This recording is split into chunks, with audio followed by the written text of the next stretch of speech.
Noisy sound effects. Noisy sound effects. Hello. Clunking and thudding and banging. No. And clicking and critters. Scratching. And... Yeah, all of that. Hello. Hello. I'd better say hello and just stop rambling about noise. Welcome around the virtual campfire, lovely listeners. Hello. Come and squidge in. Especially you lovely new folks. Come on in. If you're with us for the first time, hail and welcome. Well met. Welcome to the 45th episode of Frithcast. 45th? I was nearly... Yeah, I had to really think about that because there were lots of... Yeah. Yeah. I couldn't remember to save my life. I remember last time it was 44, so I probably could have worked it out if I'd sat and thought. I know, it's a tricky one. It is. It's a tricky one.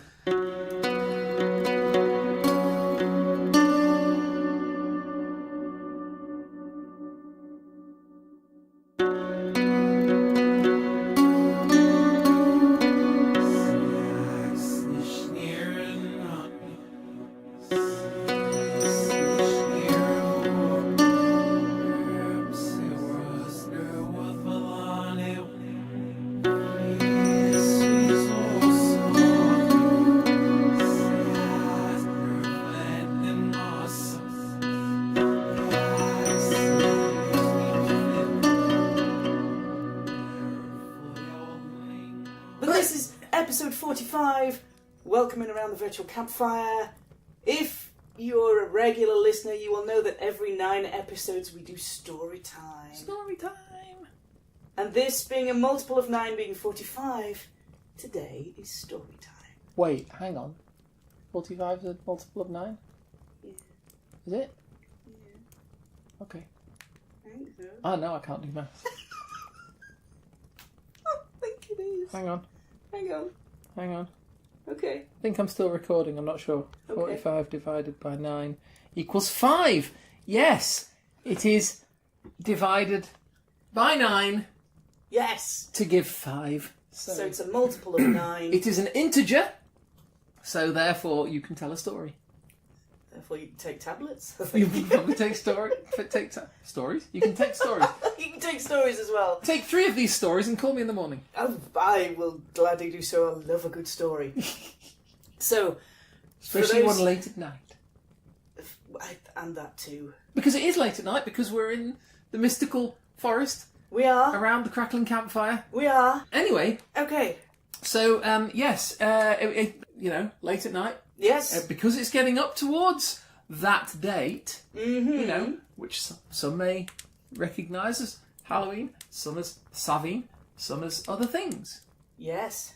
The Roman jury is out as to whether we celebrate Lemuria, or Lemuralia, in the end of October, along with all the other sort of festivals of the departed. Yeah. Or whether we should do it in May like they used to originally. I personally...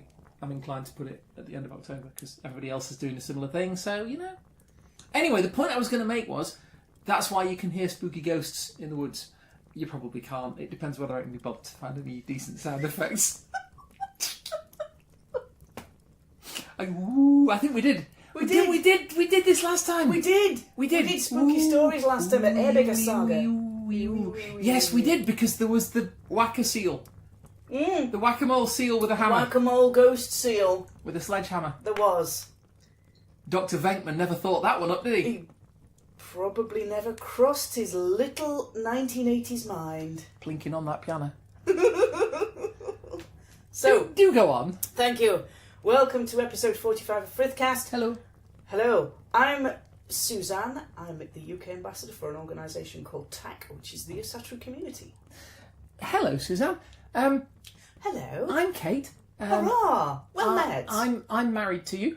Really? To Suzanne, that is, not you, listener. I mean, unless it's Suzanne listening to it, in which... Anyway, I'm confused. I'm just some passing idiot, so I'll leave it at that. I think you'll find you're the coffee-powered druid. And that, yes. I think you'll find you are famous for being the coffee-powered druid. Oh, one throwaway line and suddenly I've got a hoodie. You have. Title and everything. So, we'd like to do... Because it's episode 40 there, I'm going to start that again. Do it again. We can always edit it out or leave it in for fun. We leave everything else in for fun, so why not this one? So this is episode 45. We'd like to do a bit of story time. And this is one of the stories from the myth cycle. Is it a happy story? No. Oh, For a given definition of happy. No, probably not even for a given definition of happy. Buddies and flowers and everybody lives happily ever after. Not quite. I was hoping for a happy story. Yeah, no, not this one. Oh well. This one's possibly... It's blood and gore and horrible nastiness and people dying and Yeah. isn't it? Because it's basically Norse mythology. Yeah, it's that. Right. Fine. So now we've got that ironed out. The story that I would like to tell you... No bunnies for me. No bunnies for you. The story that I would like to tell you from... This is good coffee. From the mid-cycle is The Binding of Loki. Not to be confused with The Binding of Isaac, which is a very different thing. It's a computer game, sorry. Okay. So, this is a story that happens close to the end of the mid-cycle. Okay. This is one about... I don't know, about 3/4 of the way through, give or take, maybe a bit more than that. Alrighty. And this occurs, one of the big twist points in the myth cycle is the death of Balder. Yes. And, rightly or wrongly, Loki is blamed for that. Okay. I'm withholding my natural tendency to be terribly judgmental. Yes. Well, this story opens when he's on the run after Balder's death and Balder's funeral. Okay. Loki runs. And the story of the binding of Loki is what happens when the gods catch up with them. Right. If you're planning on spaghetti at any point today, don't. Maybe listen to this another day. That doesn't sound promising. Or do something else that doesn't involve squiggly things in red sauce. I'm looking forward to this one. I thought you might.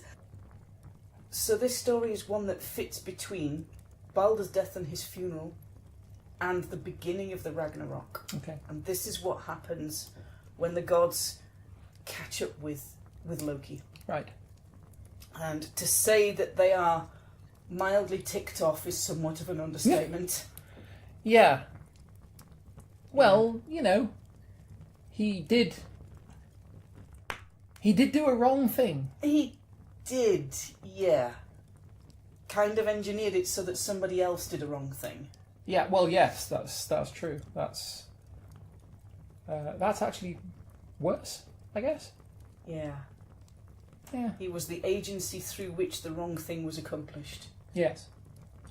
But whether that makes him a nithing, an oathbreaker, a bad thing, or whether that's just change happening, the system changing. That's the problem with trickster gods, isn't it? Because in the It end, really is. this is the sort of thing they have to do in order to fulfill their function as part of nature. Yes. So he flees Asgard, and he comes down. He actually comes here. Okay. And he finds a likely hidey out place. There's a waterfall and a river and a mountain. And he decides that he's going to make himself a little space partway up the mountain so that he can see down the valley and see everybody coming. Okay.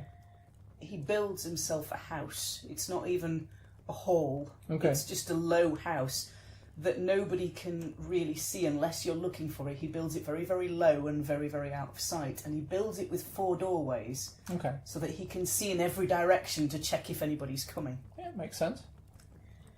And I don't know, if I put myself in his shoes and in that moment, I can imagine that he's very lonely. He's very frightened. He's very panicked. He's very on edge that all of the gods of Asgard are mobilising to come after him, to chase him. Yeah.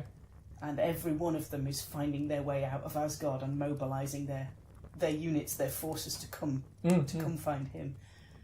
I can't imagine what's going through his mind in that moment.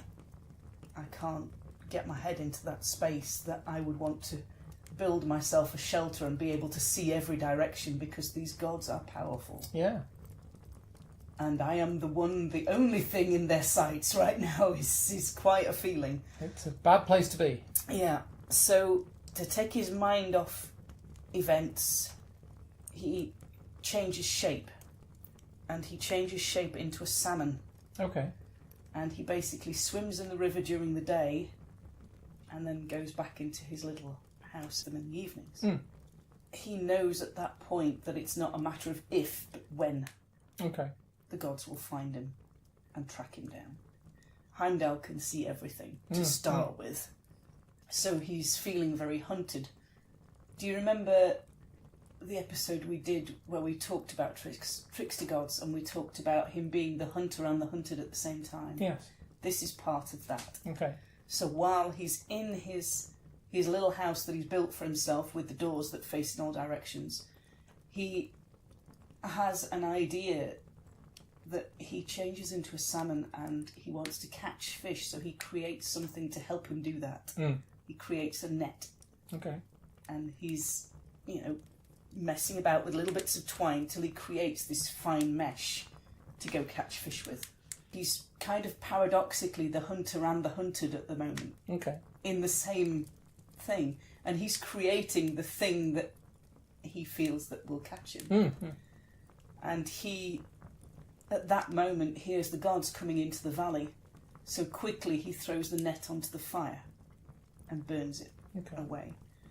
And then runs to the riverside and dives in and makes himself a salmon. Becomes a salmon. So Loki as salmon is now in the river. Okay. And the gods come up the valley and find his little mountain hidey hole. And Kvasir looks at the ash and realises that there's a very, very fine mesh pattern in the white ash on the fire where this net has been burned. Okay. So they create something that looks exactly like it. All right.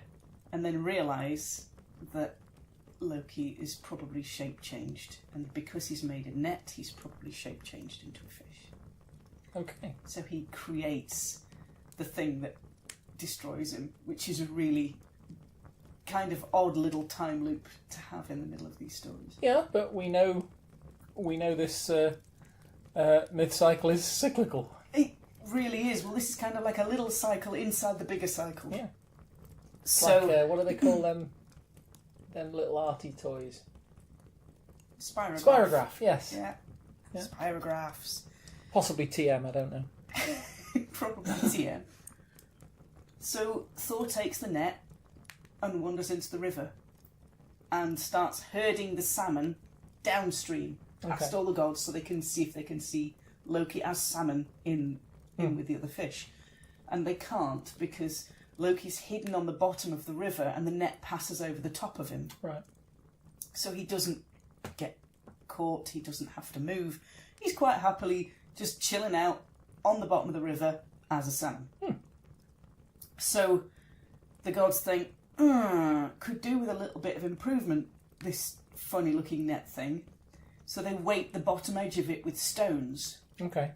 And they have one group of gods on the bank, and Thor wades the other end out and starts herding the fish.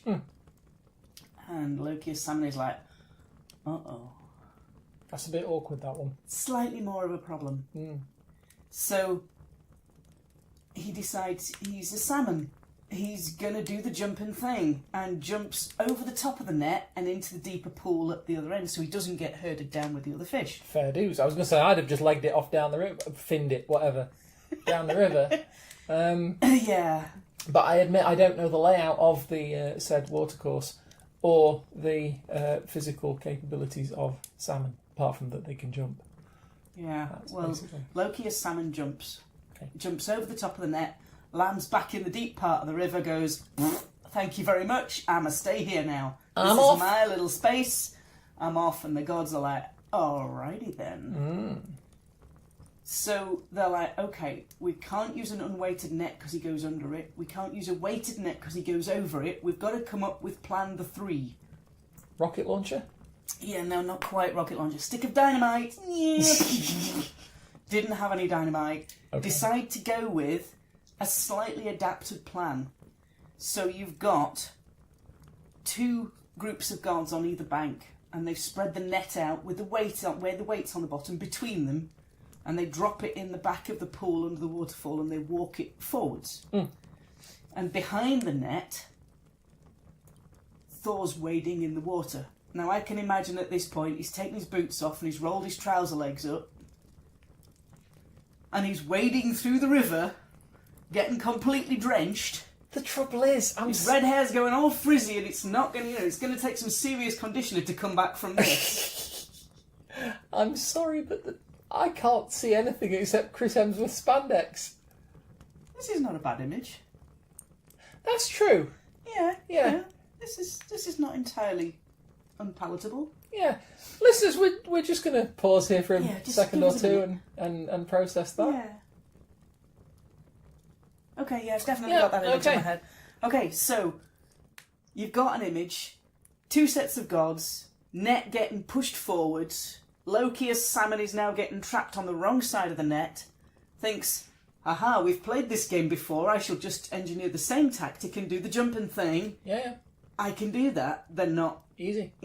Piece of cake. Done it already. Proved I can do it. Know what I'm doing, can do it again, and thank you very much. And it's not like they're going to have changed anything. No.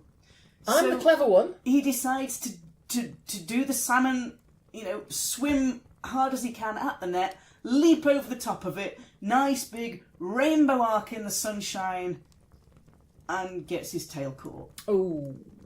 By a big red-headed mountain strider that just happens to be stood there. No. And Thor... Oh, that's bad. Grabs hold of his tail and doesn't let go. And really doesn't let go. Which is one of the understandings why salmon have such a long, thin, flat tail, is because it's where it got squidged. Because they've been yanked. Because they've been yanked. Okay. Then the trickster is caught. Now, he doesn't try and shape change again. Why? I don't know. I don't know why. The gods basically celebrate their victory. Yeah. Put the net away. And half of them take Loki to a nearby cave. And the other half go for Narvi and Vali, which are Loki's 2 sons.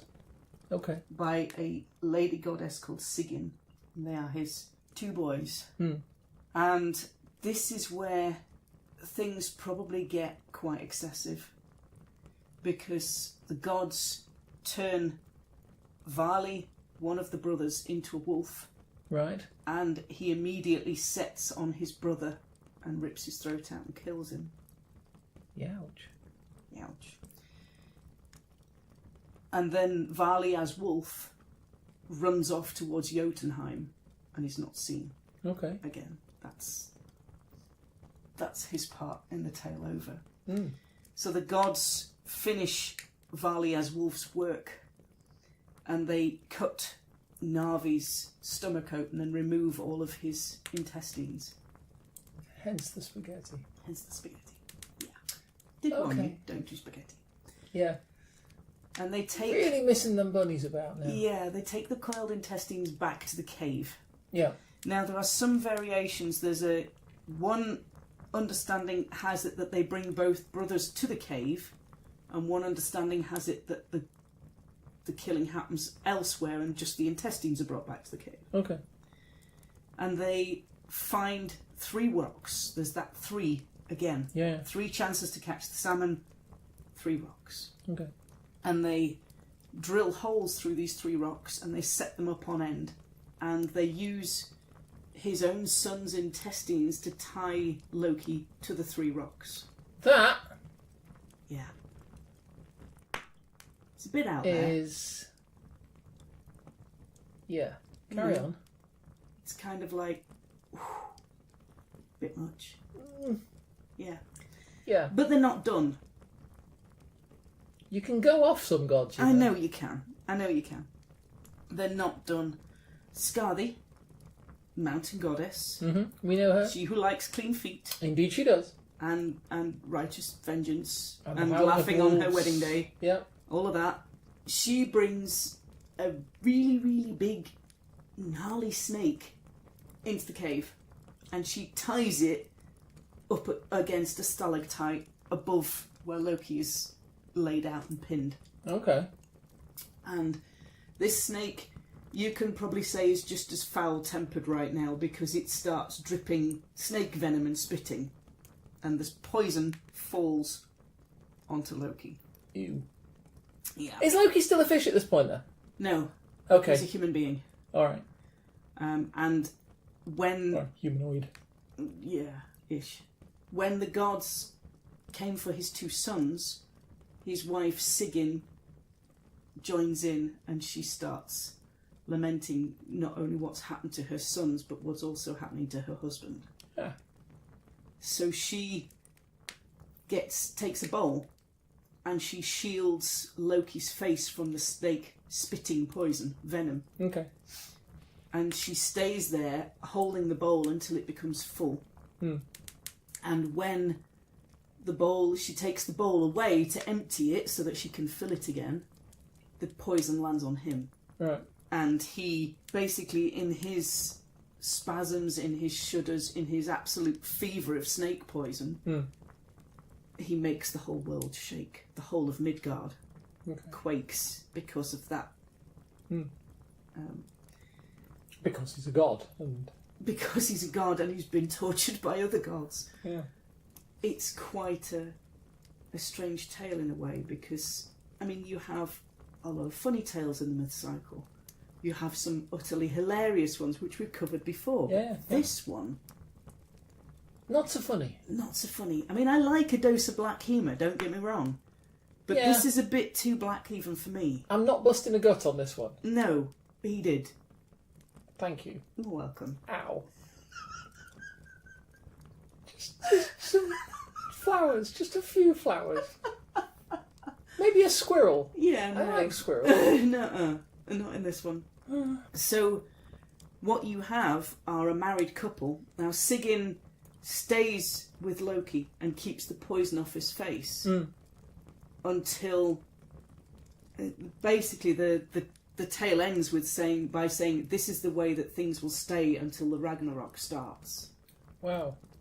So it's an undisclosed amount of time between him being put on those rocks and sailing his boat made of toenails at the beginning of the Ragnarok.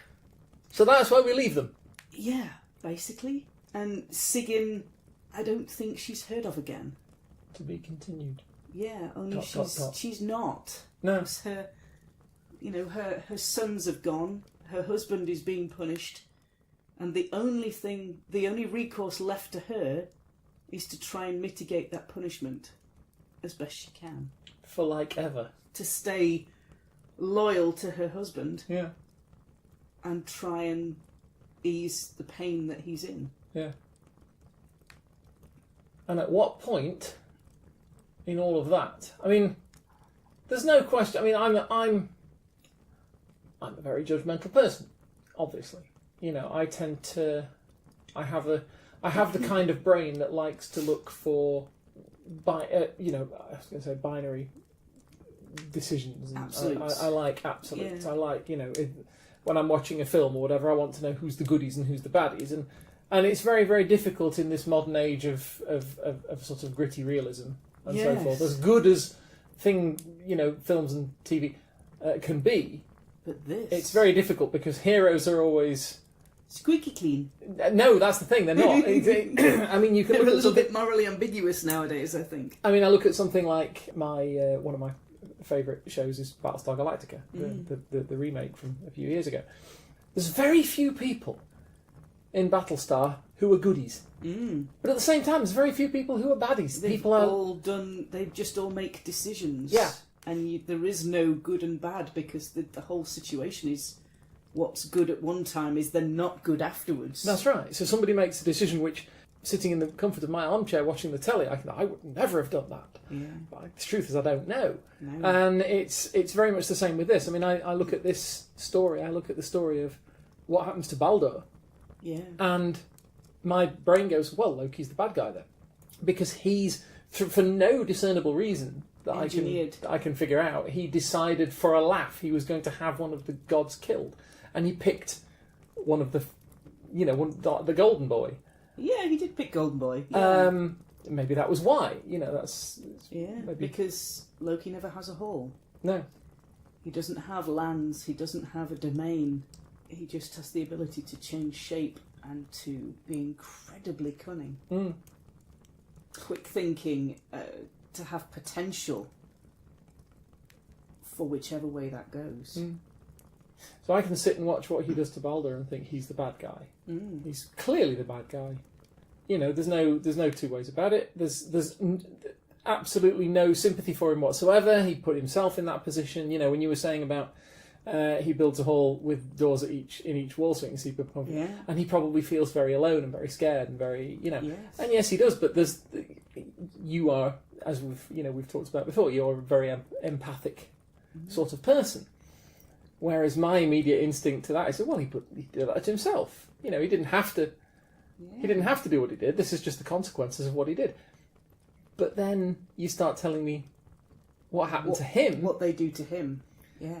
And there's a point where you just go, all right, while he's the fish and they're chasing him about, and they're gonna almost a little bit of comedy action, but not quite. Yeah, nearly touching on comedy action. And then what they do to his sons.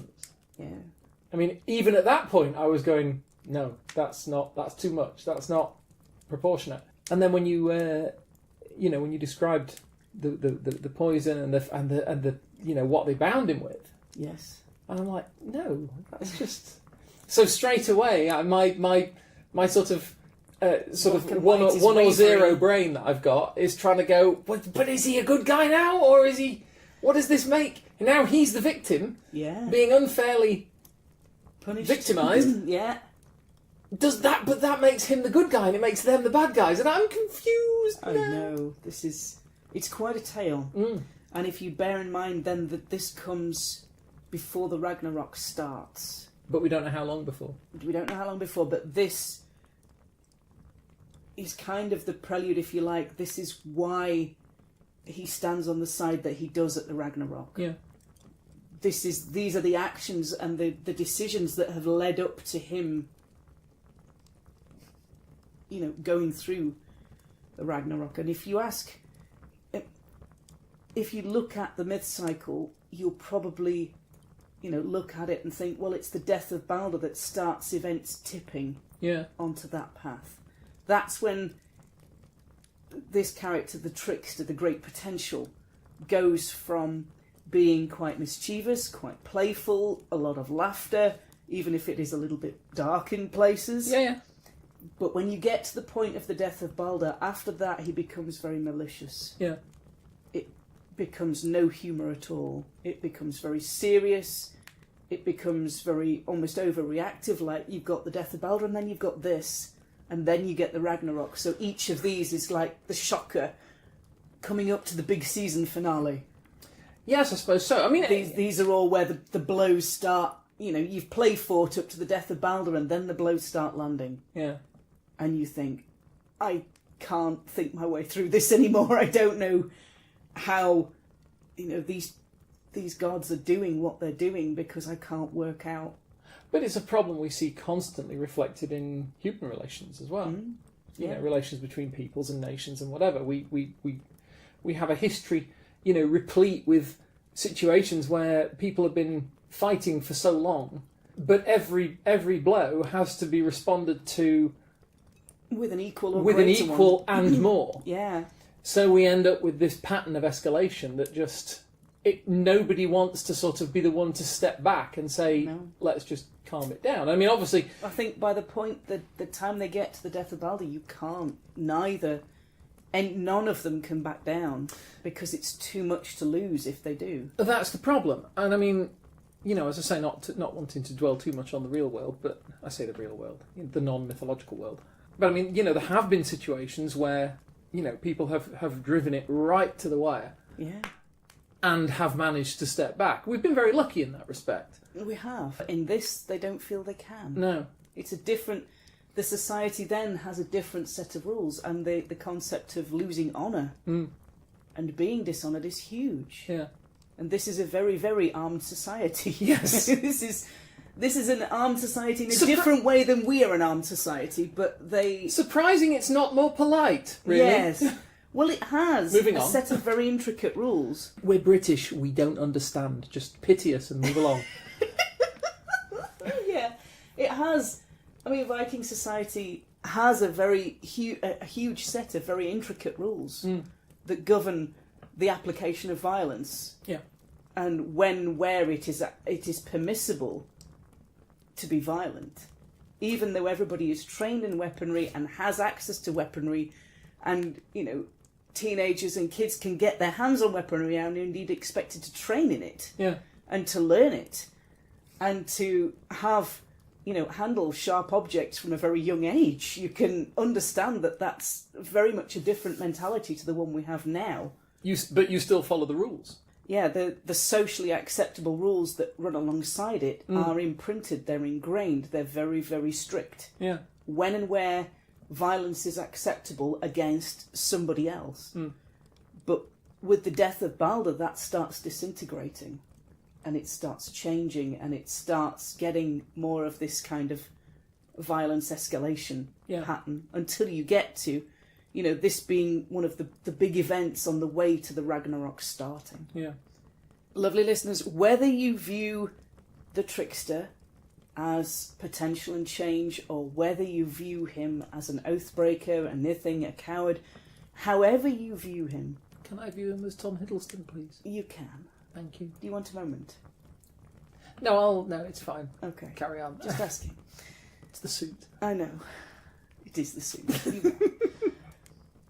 However you view this figure, what happens to him in this story, whether you view it as justified, over the top, not enough, too much. Yeah.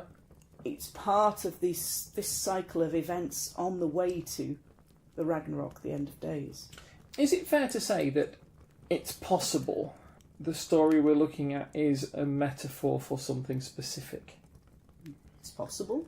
Because I don't know, it is, I mean, some of the imagery there is very striking in terms of the animals that are involved. You've got the fish, you've got the snake, you've got the poison, you've got the bowl. Yeah. You've got the she has to keep going and emptying the bowl, and there's the earthquake. It's all very specifically designed, or it seems specifically precise. designed. Yeah. And I just wonder whether, a lot of it is essentially symbolic. It's possible. One of the big problems I've always found with Abrahamic tradition, specifically Christian tradition, whenever I've ended up discussing prophecy in Christian terms, and you look at, for example, the Book of Revelation is the key one, where people that's a trip.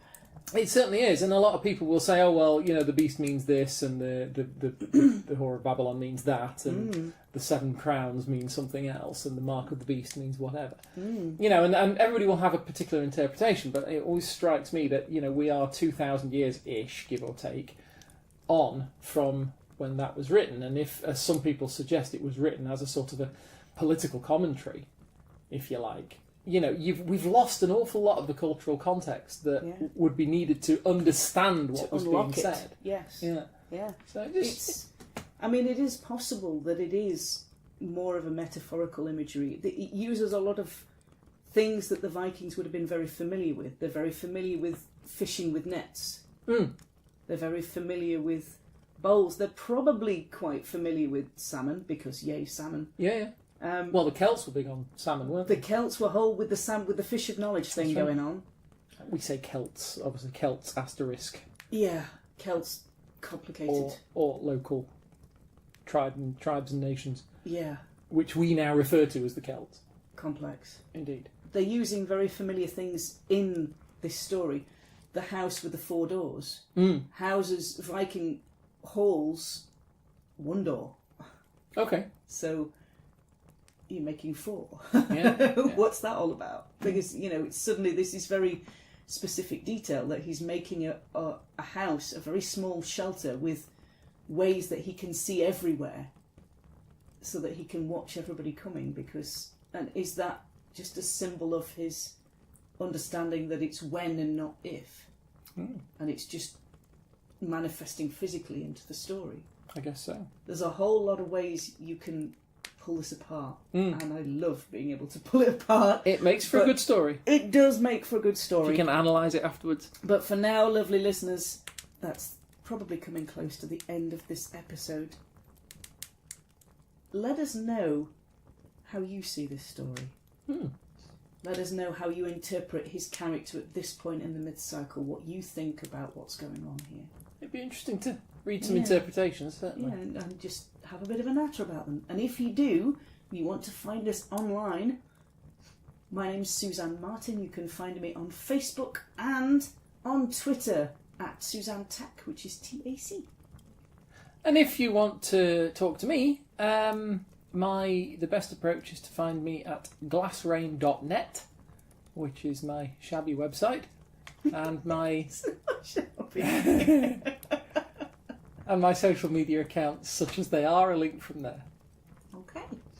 Well, lovely listeners, we will leave you pondering around the virtual campfire. Panda, panda, panda. And we will say goodbye for now, and we'll talk to you all again in episode 46. Looking forward to it. See you then. It's been lovely. Bye-bye. Bye.